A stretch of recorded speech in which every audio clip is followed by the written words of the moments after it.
Welcome back, you guys. It's really been a minute since we've sat down and had just a little chat. I don't know, I just thought I wanted to catch you guys up on life. Just wanted to bring you in on what I've been processing. Some of my most recent videos I've created sort of have a theme to them. They began to try to approach a topic that honestly I think is really necessary in society today. And that is the topic of our masculine and feminine nature, our God-given designs as men and women. If you live in today's society, it is blaringly obvious that truthfully there's a bit of a sort of identity crisis. Everybody is wondering what it truly means to be a woman and to be a man and to be feminine and to be masculine. This has led me on a bit of a journey. Several years ago when Elijah and I were dating, Elijah confronted me one day, and it was a really pivotal point in our relationship. And he began to share with me that honestly, it really saddened him that I didn't put in effort or show that I loved myself outwardly. I didn't do my hair and my makeup, and I basically wore the same thing every day. I know there's some people on the other side of this video that are like, how dare he? What in the world? But I have to say, this was one of the most healing and honestly monumental moments in my journey of womanhood. I, for the first time, was confronted with the reality that I wasn't even aware of.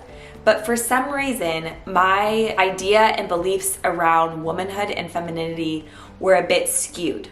And honestly, you guys, when I try to think back and go, where did this all begin? Where did I begin to believe that it was inferior to be a woman?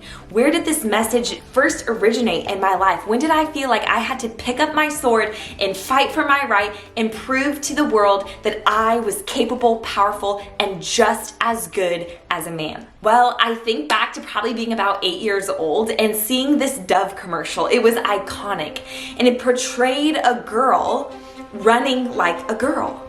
And the undertone message was that girls are amazing and we can run we're just as capable and powerful and strong.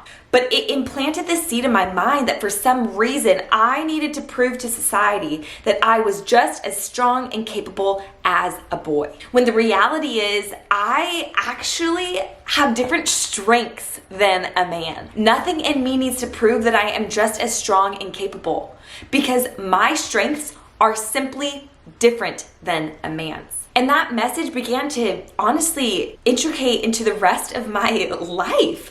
I remember being in the 6th grade and I had moved to a new school, and in our PE class, we had been playing somewhat of like an offspurt of flag football. And so at lunchtime, the boys got really into playing flag football, and they didn't want girls to play with them. And I remember thinking, this is the biggest injustice that my 5th grade self has ever experienced. And I began to force them to let me play flag football with them at recess. I created a petition to get other girls to sign it. They didn't want to play flag football, but I felt this internal need to compete and show the world that I was just as strong and capable. This actually, I didn't realize, but was intricated into the rest of my life. I went off to high school and I did everything under the sun. I was going to be on the soccer team, the track team, the volleyball team. I was going to be on student government. I was going to be on the spiritual leadership team at school. Like, it went on and on and on. Then when I went off to college, I was in a highly competitive university. I was at UCLA, where everybody wanted that corporate job, to become the doctor, to go off to law school. And I decided, once again, I'm really good at this. I can compete, I can show up, and I can do. But by the end of my senior year in college, I was basically on my deathbed. I was exhausted to the point that I had insomnia. I couldn't sleep. I physically was deteriorating. They couldn't figure out why I had pain all over my body. I was stressed. I had been competing with the message that society told me that I wasn't valuable unless I was doing something. My being wasn't enough. Like most of us, we've grown up in a society where we've heard, be big, be bold, be that boss woman queen.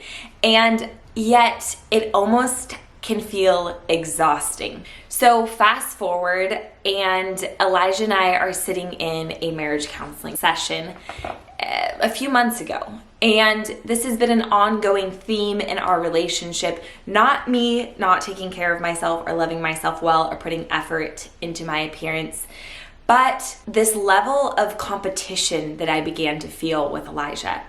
I began to constantly feel like I was competing with him. I was wondering, am I doing as much as he is doing? Am I putting forth and putting out as much as he is? Am I contributing as much? Am I showing the world that I am as capable, strong, and able as my husband?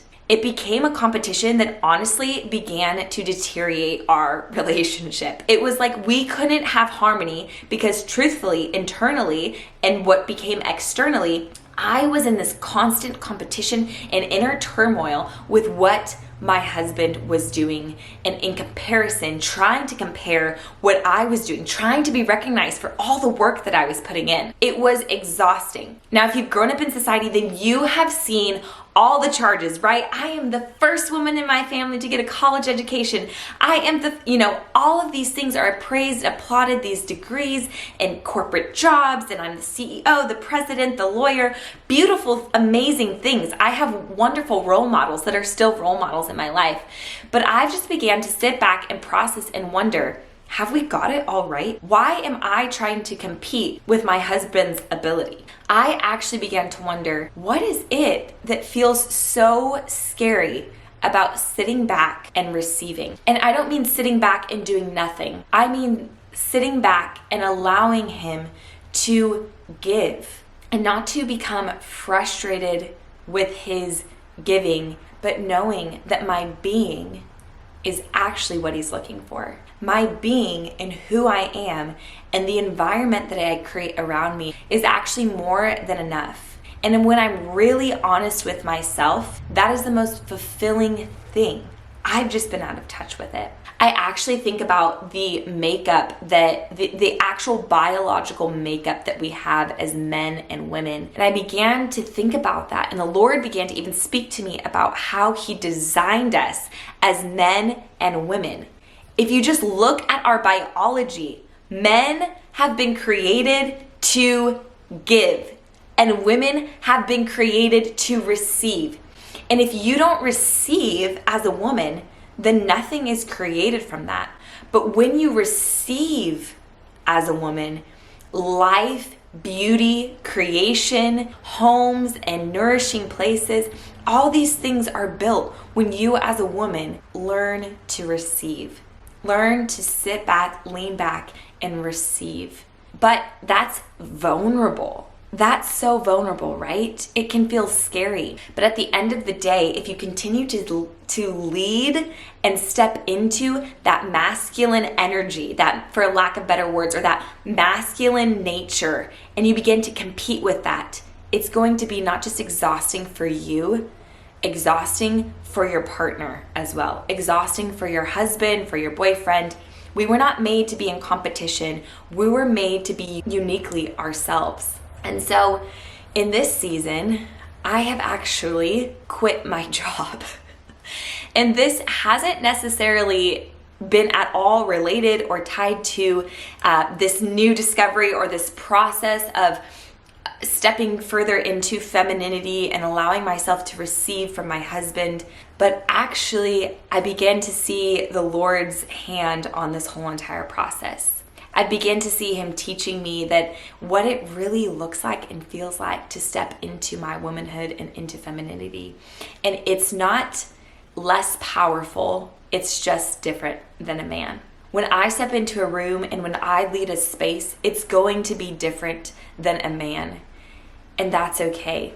So in this season, I am learning to be intentional about embracing my femininity. And I think there's a lot of women out there, maybe you're one of them, that has felt in tension with our nature, with our feminine nature, where we felt like we have to betray it to honor what society has told us is fulfilling and appreciated. But I've just begun to wonder if actually it's not just that black and white. But how do we as women embrace our femininity and still show up powerful in our own unique design and destiny? So I'm on a journey and I want to invite you into that space. And I've been taking some steps into discovering what that looks like. And so I'm excited to bring you all along. Let me know in the comments below if there's anything specific on the topic of femininity and masculinity and what it looks like to step into that fully as a woman that you want to hear about. And until next time, you guys, have a beautiful, beautiful week.